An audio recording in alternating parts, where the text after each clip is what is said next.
दोस्तों, मैं हूं doctor Panwar, consultant urologist, Felix hospital. आज हम बात करेंगे यूरिथ्रल स्ट्रक्चर के बारे में। यूरिथ्रल स्ट्रक्चर का मतलब होता है पेशाब की नली में रुकावट आ जाना, जिसकी वजह से यूरिन का नहीं उतर पाना। तो हम इसके बारे में बात करेंगे, इसके लक्षण के बारे में, इसके कारण के बारे में और इसके इलाज के बारे में। तो सबसे पहले बात करेंगे लक्षण की। तो जो सबसे पहला लक्षण है वो यही है कि यूरिन की धार धीरे धीरे पतला पड़ते जाना, और एक टाइम ऐसा आता है कि बिल्कुल पिन पॉइंट यूरिनरी स्ट्रीम आती है। कई बार बिल्कुल पेशाब बंद भी हो जाता है, और जब बंद हो जाता है आप नॉर्मली हॉस्पिटल जाते हैं, वहां पर पेशाब की नली जो फोलिस कैथेटर है वो डाला जाता है, और स्ट्रक्चर की वजह से वो नहीं जा पाता। तो बहुत सारे पेशेंट्स इनिशियली जो नेग्लिजेंट होते हैं, तो बहुत बार इस स्टेज पे भी डायग्नोस होता है कि ये यूरिथ्रल स्ट्रक्चर है।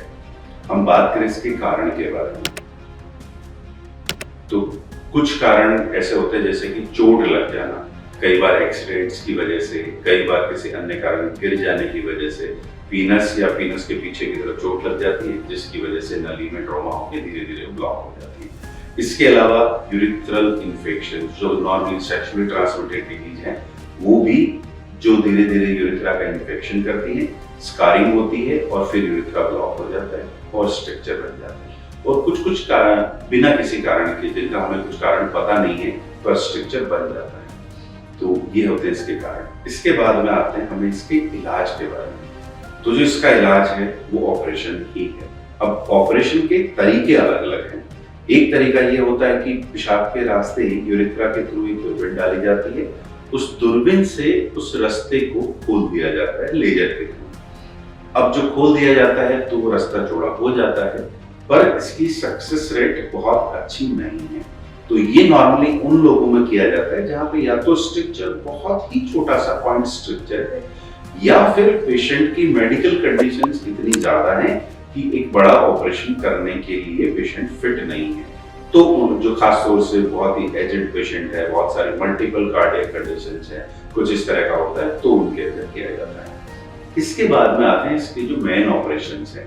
तो यूरिथ्रोप्लास्टी का जो मेन ऑपरेशन है उसको यूरिथ्रोप्लास्टी कहा जाता है। यूरिथ्रोप्लास्टी कॉमनली दो तरह की होती है।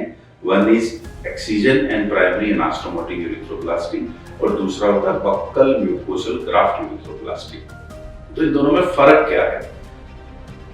जो एक्सिजन एंड प्राइमरी एनास्टोमोटिक यूरिथ्रोप्लास्टी है, उसको हम बिल्कुल सीधे शब्दों में समझे तो ये है कि जो हमारा जो ब्लॉक वाला पार्ट है उसको निकाल दिया जाता है, हेल्दी पार्ट ऑफ जो हमारा यूरिनरी ट्यूब है उसको आपस में जोड़ दिया जाता है। अब चूंकि इसमें कोई रिप्लेसमेंट नहीं आ रहा है, तो इसके लिए जो लेंथ है वो बहुत छोटी होनी चाहिए, तभी हम उसको वापस जोड़ पाएंगे। अगर गैप बहुत ज्यादा है, जो स्ट्रक्चरल सेगमेंट बहुत लंबा है, तो हम आपस में जोड़ नहीं पाएंगे। तो उसके लिए हमें कुछ रिप्लेसमेंट लेके आना पड़ेगा उसके ऊपर। ये जो रिप्लेसमेंट है ये होता है बक्कल म्यूकोसल ग्राफ्ट, जो नॉर्मली गाल के जो अंदर की इनर चीक की जो स्किन है उसका एक ग्राफ्ट लिया जाता है। उस ग्राफ्ट से फिर यूरिथ्रा रिकंस्ट्रक्ट किया जाता है। अब हम बात करते हैं कि ऑपरेशन के बाद में क्या क्या चीजें होती हैं और सक्सेस रेट कितनी होती है। तो ऑपरेशन के बाद में नॉर्मली जो फोलिस कैथेटर है, यूरिन की जो ट्यूब है, वो 3 वीक्स के लिए रहती है। 20 से 21 दिनों के लिए यूरिन की ट्यूब पड़ी रहती है। उसके बाद उसको निकाला जाता है, और उसके बाद में देखा जाता है कि धार कैसी है, क्या है। तो सक्सेस रेट कितनी है इसकी? तो इसकी सक्सेस रेट अराउंड 90%, 90 to 95% तक सक्सेस रेट है, जो बहुत अच्छी है। अगर यूरिनरी प्रॉब्लम्स हैं और उसके अंदर अगर यूरिथ्रोप्लास्टी करते हैं, तो यूरिन की धार तो डेफिनेटली अच्छी होती ही है। उससे ज्यादा इंपॉर्टेंट जो quality of life, urethral structure के पेशेंट की क्वालिटी ऑफ लाइफ बहुत खराब होती है। हर बार जब हम यूरिन करने जा रहे हैं, जो दिन में काफी बार जाते हैं, हर बार हमें प्रॉब्लम, हर बार हमारा यूरिन नहीं आ रहा है, हमें जलन हो रही है, दिक्कत हो रही है, पेट से जोर लगाना पड़ रहा है। तो इसका यूरिथ्रल स्ट्रक्चर का जो शरीर के ऊपर तो इफेक्ट आता ही है, इसके अलावा मानसिक जो इसके इफेक्ट है, जो मेंटल हेल्थ के ऊपर इफेक्ट आता है, वो भी काफी आता है। तो यूरिथ्रोप्लास्टी के बाद में पेशेंट्स की यूरिनरी स्ट्रीम इंप्रूव होती है, जो रिस्क ऑफ किडनी डैमेज है वो कम होता है। इसी के साथ में जो मेंटल हेल्थ है उसके अंदर भी सिग्निफिकेंट इंप्रूवमेंट होता है। तो अगर आपको किसी भी इसी तरह की कोई प्रॉब्लम लगती है कि हमारी स्ट्रीम अच्छी नहीं है, या पहले कभी चोट लगी थी और उसके बाद में खासतौर से यूरिनरी स्ट्रीम पुअर हो रही है, तो यू शुड सस्पेक्ट कि there is chances of urethral structure.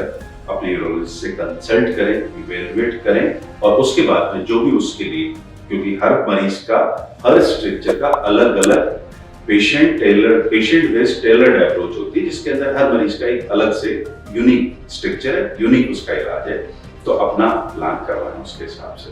Health से जुड़ी ऐसी कई और जानकारी के लिए फेलिक्स हॉस्पिटल के YouTube चैनल को सब्सक्राइब करें और अपने सवाल कमेंट बॉक्स के जरिए हम तक पहुंचाएं और डॉक्टर की अपॉइंटमेंट के लिए दिए गए नंबर 9810455953 पर संपर्क करें।